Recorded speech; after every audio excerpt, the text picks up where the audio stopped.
आप सभी का मेरे YouTube चैनल पे बहुत बहुत स्वागत है। तो आज मैं जो राजस्थान में लैब्स को प्राइवेट किया जा रहा है, प्राइवेट सेक्टर की तरफ लैब टेक्नीशियंस को धकेला जा रहा है, उस पे बात करते हुए जो आज न्यूज़ आई है, ये जो आप स्क्रीन पे देख रहे हो, इस न्यूज़ की बात कर रहा हूँ कि किसी प्रेग्नेंट वुमेन को गलत ब्लड ग्रुप चढ़ा दिया गया है। तो उसकी वजह से हो सकता है उसकी मौत हो, उसकी तबीयत काफ़ी ख़राब हो चुकी है। और ऐसा ये मैं नहीं बोल रहा कि न्यूज़ है वो राइट है कि गलत है, कि न्यूज़ वालों ने फेंक दिया है सही दिया है, ये मुझे नहीं पता, इसकी मैं पुष्टि नहीं करता हूँ, लेकिन मैंने ये न्यूज़ देखी है तो मैं बता रहा हूँ।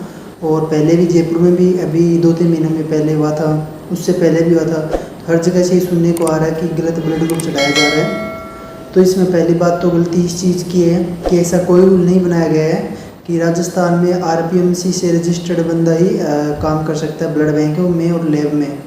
ऐसा कोई रूल अगर बनाया भी गया है तो वो लागू नहीं है। हम सबको दिख रहा है कि जितनी भी लैबें हैं या फिर जो ब्लड बैंक है उनमें कोई भी बंदा काम कर रहा है, चाहे नियम बना है कि नहीं बना मुझे नहीं पता, लेकिन ये लागू तो बिल्कुल भी नहीं हुआ है। तो इसका खामियाजा जो है वो आम नागरिक को भुगतना पड़ रहा है, मरीज़ को भुगतना पड़ रहा है, और साथ साथ जो बंदा RPMC से 4 साल लगा के DMLT कर रहा है उनको भुगतना पड़ रहा है। और अभी जो हब एंड स्पोक मॉडल लेके आ रहे हैं, तो अभी उसका क्या रिजल्ट रहने वाला है वो लागू होने के बाद, वो भी देखना अभी बाकी है। तो मुझे नहीं लगता कि प्राइवेट चीज़ में किसी मरीज़ को फ़ायदा होगा। ये हमारा फ़ायदे जो है वो हमारा फ़ायदा वो हम बाद में देखेंगे, पहले हम मरीज़ के लिए बात करते हैं। तो मुझे नहीं लगता कि इसमें कुछ मरीज़ का फ़ायदा होने वाला है।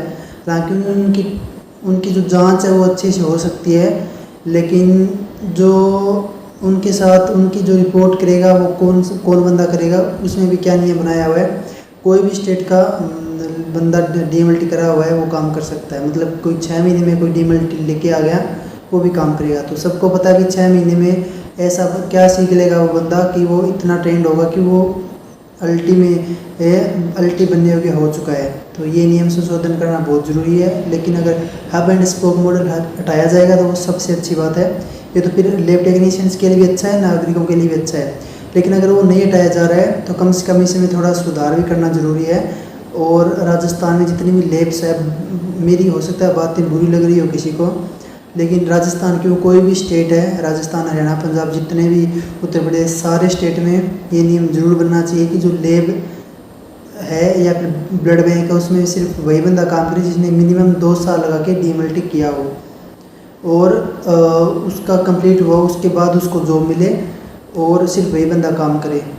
तो इससे मरीजों को काफ़ी सुविधा मिलेगी। हालांकि उनके पैसे अब भी लग रहे हैं, पैसे टेस्ट के बाद में भी लगेंगे, लेकिन जो उनको सुविधा मिलेगी वो काफ़ी अच्छी होगी। चाहे वो प्राइवेट लैब उसकी मैं बात कर रहा हूँ, उसमें आप जाके देख सकते हो कोई भी बंदा आके काम कर रहा है, कोई भी बंदा आके काम कर रहा है। तो ये बहुत गलत होता है। पैसे मरीज़ के लग रहे हैं लेकिन उनको रिपोर्ट वैसी नहीं मिल पाती जैसे उनको मिलनी चाहिए थी। तो इस चीज़ में सुधार करने की बहुत ज़रूरत है। हालांकि मेरे कहने से सुधार नहीं होने वाला, सिर्फ अकेले के कहने से। तो धीरे धीरे इस आवाज़ को हमें उठाना पड़ेगा धीरे धीरे, ताकि लैब टेक्नीशियन अगर प्राइवेट सेक्टर में भी काम करे तो पहली बात मरीज़ को अच्छा स्वास्थ्य मिले, दूसरी बात लैब टेक्नीशियन जिन्होंने DMLT में इतनी मेहनत करके पास करी है उनको भी उसकी क्वालिफिकेशन का आधार पे सैलरी मिले और उनकी भी थोड़ी इज्जत बढ़े। तो इस चीज़ को हम सबको मिलके कुछ ना कुछ हमें करना चाहिए। किसी से ऐसा नहीं है कि हम बैठ के बातें कर ली वो बात ख़त्म हो गई, या फिर हमने वीडियो बना दिया बात ख़त्म हो गई। इस मुद्दे को हमें थोड़ा उठाना चाहिए।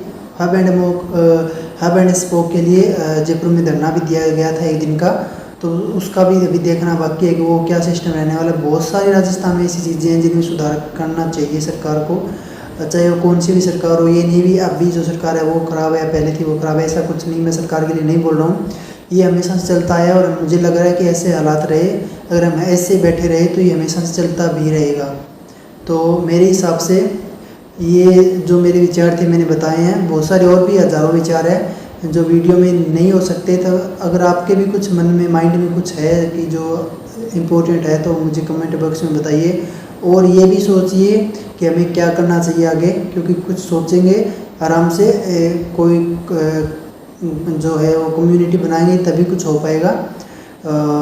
और हाँ, एक बात और कि मेरे चैनल में मैं क्या करता हूँ, कोई भी नई वैकेंसी आती है उसके बारे में अपडेट लेके आता हूँ। अभी फॉर्म कब से स्टार्ट हो रहा है, क्या क्वालिफिकेशन होती है, लास्ट डेट वगैरह क्या है, एग्ज़ाम कब है, रिजल्ट कब आएगा, और साथ ही साथ लैब टेक्नीशियंस के लिए इम्पोर्टेड क्वेश्चंस भी लेके आता हूँ, और नॉन टेक्निकल पार्ट भी मैं क्लास में मेरी लेके आता हूँ। और इस जो मैंने अभी मुद्दा बताया है उस पर हमें गौर करने की सख्त से सख्त ज़रूरत है। तो आप सभी से भी निवेदन है कि आप इस पे विचार जरूर करना, और आप सभी का वीडियो देखने के लिए बहुत बहुत धन्यवाद।